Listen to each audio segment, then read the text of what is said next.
Welcome to SMG, affectionately known as Silver Nuts Garage. Happy to have you here. If you've already subscribed, thank you very much. If you haven't, consider it. And if you want to make sure that you're aware of the next time I make fun of my fat bastard buddy Jones, hit that poodle bug bell or whatever it is, and it'll let you know. So, one thing I was going to show you real quick. We went on that ride. We got stranded, as you know, for those who watch the channel. This is when we were sitting at the gas pumps off to the side. I took this picture, and I was able to get in my phone and turn it into a black and white pencil sketch. There you go. So what you probably can't see is my buddy Chuck. He's right here back in the shadows. But that's when we were sitting trying to figure out what the hell we were going to do, and were we going to rent a U-Haul to get the bike home, or we're going to call a guy trailer. We were about 215 miles out, and long story short, we had a guy come pick us up. Thanks, Barry. Appreciate it, brother. So anyhow, I thought I'd do a quick video. I don't know how quick's going to be, but on what I've learned about cams and what I've decided to do to this 91 electric glide. Bought new in 91. My wife and I started having children, didn't ride for years, started to ride when they grew up a little bit. She started to ride again. We just were out on the bike a couple days ago, so we're still out having some fun. And it's got 33,000 miles on it, and every Harley engine has periods of things that they try, and bearings that worked good and didn't work good, and weak links of the chain and things of that nature. And this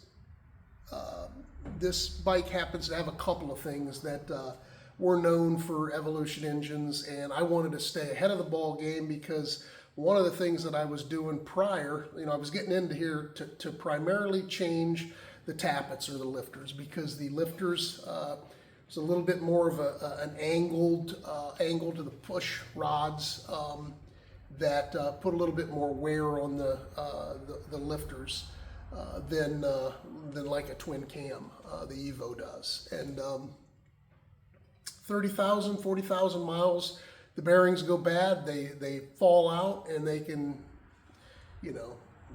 go all through your engine, lock up your oil pump, burn up your engine. Luckily, didn't lock my buddy's bike up, but now we've got the engine out of it and tearing it down, trying to figure out what we're going to do. I think we decided we're going to rebuild it, but I thought I would do a video, and that's the reason I'm into this bike. Once you get in, man, you've got all sorts of options. It's like, okay, I could just take, I didn't want to take the heads off. My heads don't leak. I don't have a problem with the heads. It's got 30,000 miles. I didn't want to spend the extra money that I didn't have to spend, although probably gaskets and a little bit more time would have been cheaper than cutting the push rods, the stock push rods, and putting adjustables in. But now I have adjustables in, and that's fine. It's a choice I made, right or wrong. It's the avenue I chose to take. So I could have snapped those push rods, took off the tappet blocks, took the tappets or lifters, one and the same, out, replaced them, and put everything back together and been done. But right around 91, 92, they went from a Timken bearing to a Timken bearing for the cam. Here's a cam. Here's the lobes on the cam.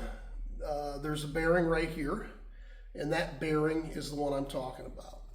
So they went from a Timken bearing, which basically had needle bearings all the way around the internal side of the bearing, and they went to an INA bearing. And an INA bearing had a a space in between each bearing. So you had half the roller bearings or half the needle bearings that you did in a Timken bearing, and those bearings were failing. They weren't as good as the Timken. So I thought, well, hell, if I'm in it, I might as well open up the cam chest and see what bearing I have. I'm pretty sure it was a Timken bearing because they said they didn't start doing it until '92, but like anything else on the internet, I got different, I read different things. So I wasn't going to take a chance. I opened it up. I did have the Timken bearing in it. I am still going to change it and replace it.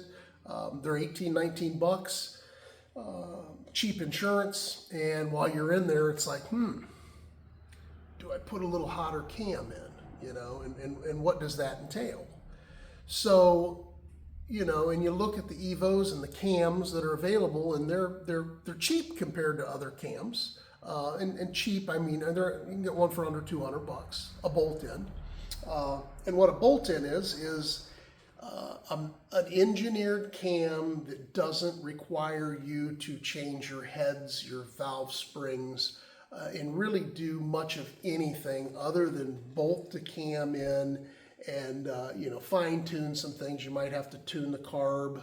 This is a carburetor, or you know, check your make sure you got the right pinion gear size, and there's some things that you want to do, but for the most part, it's bolt in.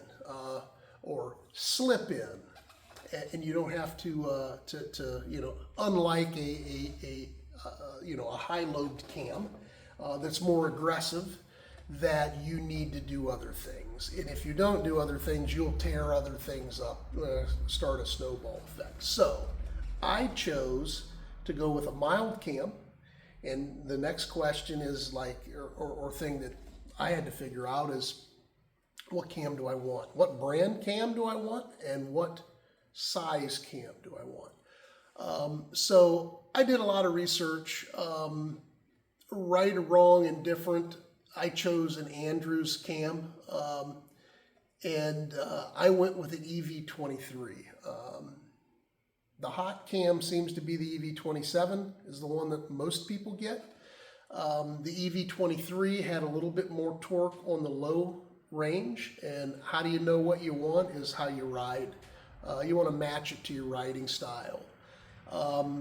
This isn't a race bike. Hell, it's an 80 cubic inch Evo engine. It's never going to be a race bike, unless I, you know, put a hell of a lot of money in it. But I'd like to have a little bit more torque down low. When I'm loaded up and I'm heading out west or something like that, and I need to pass somebody, I'd like to have a little bit more torque.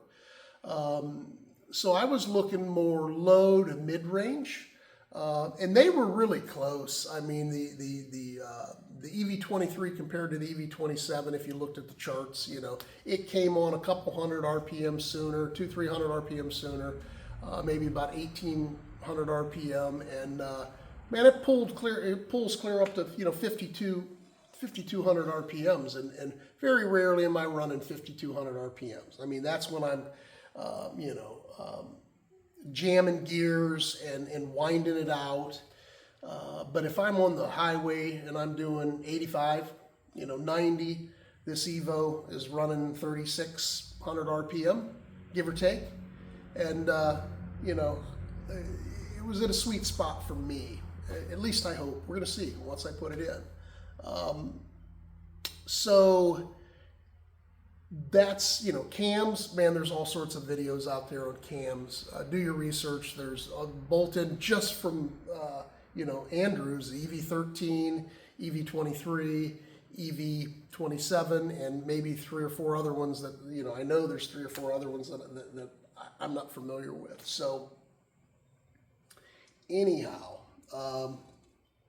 and I know I'm rambling, but that's kind of my style. So if you don't like hearing about stuff like this, man, smash the off button real quick.